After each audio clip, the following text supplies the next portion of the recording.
So start off this video here by showing the freezer door and its gasket, which looks like it fits pretty close. There's the old gasket, new gasket on top.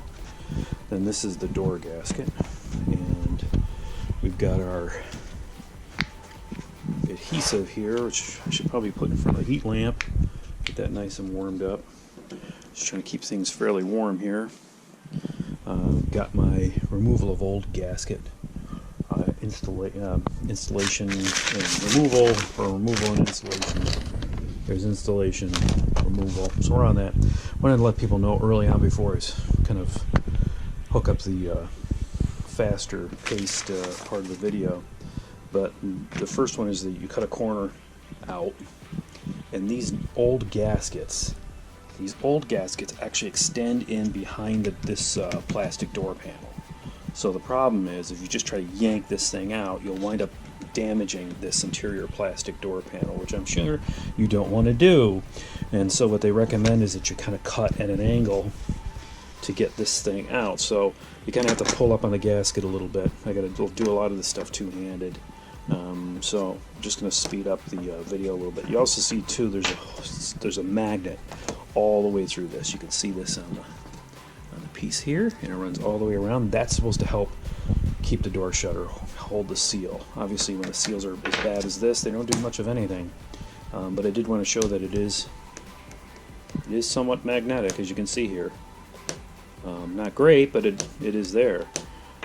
So the new gaskets have the magnet inside them as well, and so that should be ready to go. I just got to strip these out, and then we'll get ready and prep for the cleaning and the install of these new gaskets.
Alright, so I used a little bit of a non-conventional parts cleaner.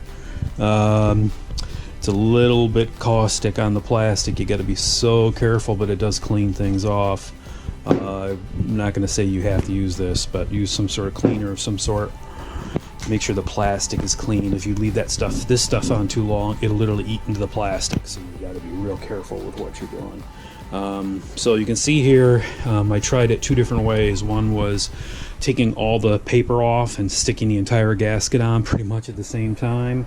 And then on this one, I did it with peeling off a strip at a time. And results, I think, were a little bit better to control, although my hand got a little messier. Other than that, it was all right. This was a little smaller. I was able to tackle it without having to worry about peeling all the paper off. But after seeing kind of a couple little wobbly spots here, I wasn't too upset about it, but I wanted to see if I could try to do something a little bit better. So yeah, so you can see there we've got the gaskets are on. I'm gonna move them over towards the heat lamps a little bit more tonight. Let them set. They said to let them sit for 48 hours before you reinstall them on the fridge. I'm pretty sure that's what it says. It says something like this here. Do not disturb or reinstall door for 48 hours. Okay, we'll do that. Goodness knows I got a lot of other stuff to do on the fridge surround and everything else before this thing goes. So that's your install for the gasket replacements. Thanks for watching. I really do appreciate it. All the viewers, the new subscribers. We just went over 280 subscribers, which is pretty cool. And so yeah, gonna have those go in. Remember, these are magnetic gaskets as well, so as long as they're reasonably level, we should be good. And they're pretty flexible too. Obviously a lot more flexible than the old ones that are all on the floor now of my workshop. So thanks for watching. I do appreciate it. So for everyone here watching, happy, safe, and healthy RVing. Take care.